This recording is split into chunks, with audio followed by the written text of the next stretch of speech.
In this final marketing webcast, we'll investigate transcreation, what it means, who's involved in the process, and what businesses can do to help the transcreation process. Transcreation is so much more than translation. It's ensuring that all the different elements that make up your content, for example style, tone, idioms and analogies, are tailored to your target markets. The finished piece should read as if it were written in the reader's mother tongue and provide them with an identical emotional experience as the source text given to readers in the original language. Transcreation needs to consider many aspects and needs to make cultural adjustments. A good example, although not drawn from marketing, is the biblical phrase, the Lamb of God. The lamb symbolizes innocence in Western European culture. In the Inuit version of the Bible, this expression is rendered as the seal of God, because seals represent innocence in Eskimo culture. Speaking of religion, sometimes a shared language is not enough for a well-targeted marketing campaign. Unintentional polysemy, where a word has more than one meaning, came to play when the mobile operator Orange tried to market its brand with the slogan, "The future's bright, the future's orange" in Northern Ireland. This was because historical symbolism associated the colour orange with Protestantism, and Northern Ireland has long suffered a divide between Catholics and Protestants. And while we're on the subject of colour, picking the colour for your branding intelligently is also essential. When choosing a colour, tone or hue, businesses need to think beyond how nice the colour appears.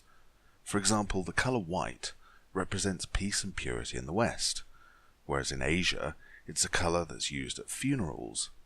Meanwhile, the colour yellow often represents cowardice, yet in Japan it actually means courage. Finally, red can often be used to symbolize passion, yet in India it actually symbolizes purity. When choosing a slogan, product or brand name, a common practice is to keep them in English globally, but this can get you into legal hot water in some countries like France, where English use in advertising needs to have a French version too. Pronunciation can also put English language in a spin when they're spoken aloud in foreign climes. In the 90s, Blue Water mineral water was launched in Russia.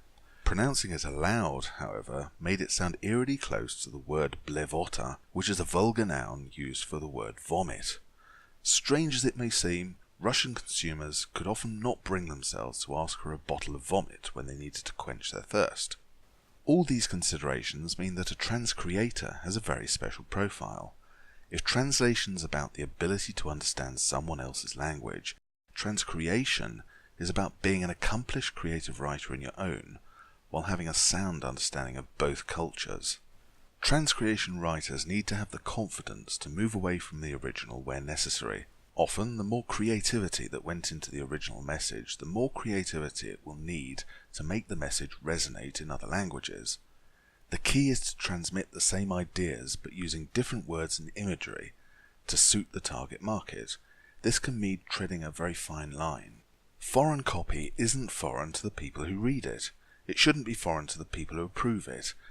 Any transcreation of marketing communications should always be signed off in the market where it'll be used by the relevant product manager or marketing team. Transcreators are creative people, but poorly thought out source copy risks putting creativity in a straitjacket. It's vital that source copy is thought out and final before being sent for transcreation. Analogies and metaphors should be handled with care and perhaps avoided where possible in the source copy. What's common in one country might be completely irrelevant or worse, inappropriate in another. Of course, global marketing campaigns do have two advantages when compared with generating creative copy locally for individual markets. That's to say, greater consistency of branding and messaging across markets and reduced costs. The risk is that they become the advertising equivalent of fast food, functional but unmemorable. This is where a solid transcreation process comes in.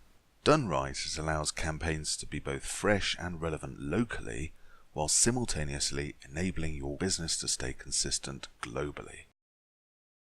Thank you for watching our webcast. For more information on how we can help your business to grow, visit us at www.argosmultilingual.com.